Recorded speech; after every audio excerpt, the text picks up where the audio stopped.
A7 news channel मध्ये आपले स्वागत। शेतकरी शेतमजुरांच्या आर्थिक मागण्यांसाठी जेलमध्ये जाणार, आमदार रोहितदादा पवार। शेतकऱ्यांची विनाअट सरसगट कर्जमाफी करण्यासाठी दिनांक 29 जून 2026 रोजी छत्रपती संभाजीनगर येथे राष्ट्रवादी काँग्रेस पार्टी शरदचंद्र पवार पक्षाच्या वतीने भव्य रास्ता रोको आंदोलन करण्यात येणार आहे।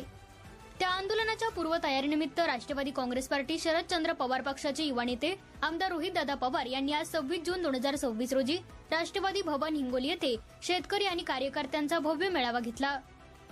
मेळाव्याला मार्गदर्शन करताना आमदार रोहितदादा पवार म्हणाले की शेतकरी शेतमजूर मोठ्या आर्थिक संकटात सापडला आहे। त्यांच्या आर्थिक मागण्या सरकारने त्वरित मान्य करून विनाअट कर्जमाफी करून शेतमजुरांना आर्थिक मदत द्यावी, अन्यथा आम्ही जेलमध्ये जाऊन जेल भरो आंदोलन करणार आहोत। या मेळाव्याला माजी सहकार मंत्री जयप्रकाश दांडेगावकर, राज राजापूरकर, विकास लवांडे, डॉक्टर नरेंद्र काळे, प्रशांत बोराडे, भगवान आलेगावकर, जिल्हा उपाध्यक्ष ॲडव्होकेट रवी शिंदे, विधानसभा अध्यक्ष बंडू मुटकुळे, गणेशराव गडदे, मनीषा आखरे, माधव कोरडे, तालुकाध्यक्ष धीरज काकडे, डॉक्टर संतोष बोंढारे, गजानन गव्हाणे, शहराध्यक्ष मुजीब पठाण, मोईन बागवान, ॲडव्होकेट शेख मोहसिन, डॉक्टर वेदांत मरळे, प्राध्यापक गजानन थोरात, सोनू चव्हाण, दिलीप लाखोंचे, सुशील बोंढारे, अभिजित देशमुख, रमेश जाधव, सिराज कुरेशी, आयुब पठाण, यशवंत देशमुख, व्यंकटेश जोगदंड, सुनील म्हस्के, उत्तम पोटे, ज्ञानेश्वर होडबे, दत्तागिरी, प्रमोद वडकुते यांच्यासह राष्ट्रवादी काँग्रेस पार्टी शरदचंद्र पवार पक्षाचे पदाधिकारी आणि शेतकरी मोठ्या संख्येने उपस्थित होते। A7 न्यूज चॅनलसाठी अनिस अहमद, हिंगोली।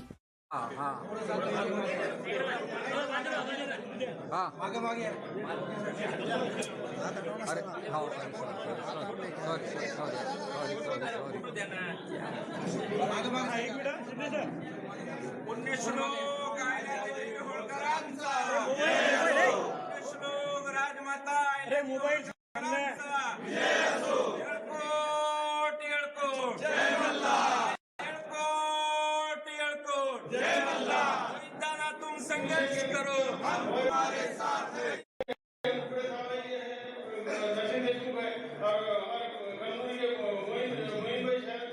सभी मिलकर पूरा अच्छे तरीके से काम करते हैं, लेकिन अब नगर पालिका के टाइम में कुछ आजकल का जो धोखे का जो काम चल रहा उसके अंदर खासदार के टाइम में ये सभी लोगों ने मिलकर, सभी समाज के लोगों ने मिलकर इतने भरघोस अच्छे मर्दों से, अच्छे वन साइड से एसटी के साथ मिलकर दिए और उसके बाद उनके साथ उन्होंने अपने साथ क्या किए ये सबके सामने लाए। इसकी वजह से ये समझना मेरा जरूरी है कि इसके अंदर यहाँ आपकी अपने पार्टी की ताकत बन नहीं है, बहुत अच्छी ताकत है।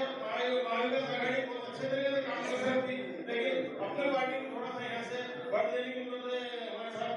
और पार्टी को अगर यहाँ से बन गया तो नगर पालिका में दांडेगावकर साहब ने सिर्फ 2 सीट दिए थे आघाड़ी को, वो 2 सीट हमने कांग्रेस चुन के लाई नगर पालिका। हिंगोली शहर में जो कांग्रेस के आए हुए हैं वो अपने राष्ट्रवादी कांग्रेस शरद पवार पार्टी के सपोर्ट के ऊपर चुन के आए थे। वो हिसाब से सभी काम अच्छा है, लेकिन अब ये यहाँ की जो संगठन मजबूत करना है तो संगठन को काम के अंदर नागरिकों सब आगे है, लेकिन पार्टी को यहाँ बंद देने की जरूरत है। इतना आपण या ठिकाणी 87,000 जवळपासच्या लीडर निवडून दिला आणि काल परवा त्यांनी पक्षाचा आपला आघाडीचा विचार सोडून ते शिंदे गटात गेले।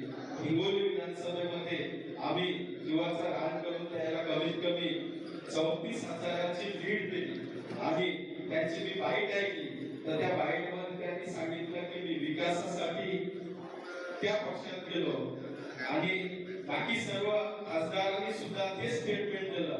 ते स्टेटमेंट ऐकून मी म्हणतो की तुम्ही विचारासाठी आणि स्वतःच्या विकासासाठी तुम्ही त्या पार्टीत गेले, परंतु आज जर गरज असेल तर ती महाराष्ट्राला विकासाची नसून विचाराची गरज आहे आणि त्या विचारासाठी तुम्ही लढत आहात। आम्हाला तुमच्यावर फार गर्व आहे।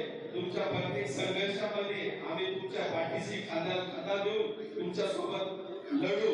आज तुम्ही मित्र कर्जमाफीची घोषणा केली, फडणवीस साहेबांनी सांगितलं 7 कोरा कोरा आणि आज ते शेतकऱ्यालाच कोरा कोरा करायच्या मागे लागलेले।